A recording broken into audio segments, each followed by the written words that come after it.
一陣落堂要唔要一齊食飯啊？今日星期五咧，canteen 有海南雞飯食啊！我唔去啦，你哋食啦。唔啱啊！咁成 break 一齊去玩啦。係咯，你之前唔係話想去迪士尼嘅？我哋考完試即刻去。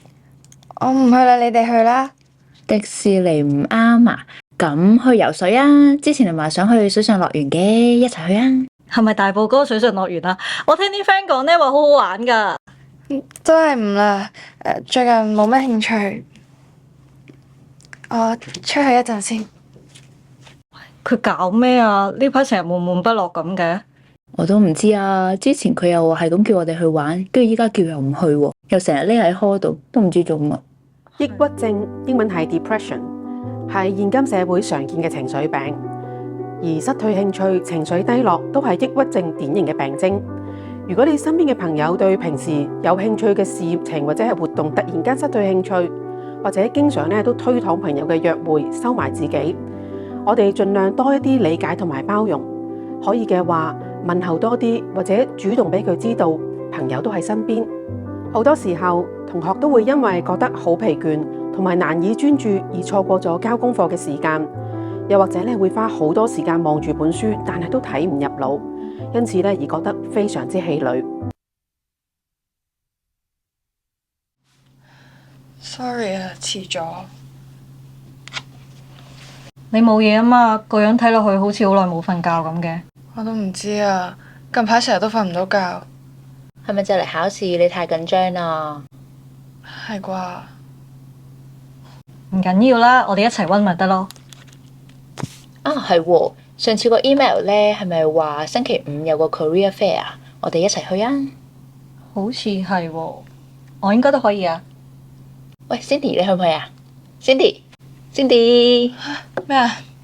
啱啱先幫你叫咗你幾下，你都冇應嘅。你神情好呆滯喎，你冇嘢啊嘛？係咩？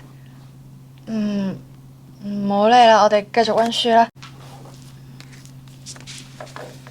唉，死啦！點解睇極都唔明呢科啲嘢嘅？呢啲咩嚟㗎？點解我咩都唔識咁嘅？明明我已經睇過份屋試好多次㗎啦嘛，點解完全入唔到腦？再唔係就之後就轉頭唔記得，咁搞法點畢業啊？有時候佢哋甚至會責怪自己未能好好專心讀書，而令到情緒進一步低落，結果更加令到自己唔開心。受抑鬱症困擾嘅同學，好多時候都會伴隨住失眠嘅問題，因為佢哋長期失眠嘅情況影響咗佢哋嘅記憶力，令到佢哋要應付學業上面嘅要求，而感到非常之吃力。好多時候，我哋都好希望激勵患抑鬱症嘅朋友，好多人都會叫佢哋唔好諗咁多啦，加油啊！你唔好咁執着啦，其實你都唔係好差啫，世界上邊仲有好多人差過你啦，咁小事唔使唔開心嘅。呢啲說話會令患者感到不被明白同埋接納。我哋盡量不評價，支持陪伴，給予獨處嘅空間、時間同埋適切嘅幫助，唔需要過度協助，慢慢協助佢哋改變固有嘅諗法，走過情緒低谷之後，再次健康起嚟。如果教職員或者同學喺學校遇到難以處理嘅情況，當然可以通知學生事務處揾我哋嘅同事幫手協助。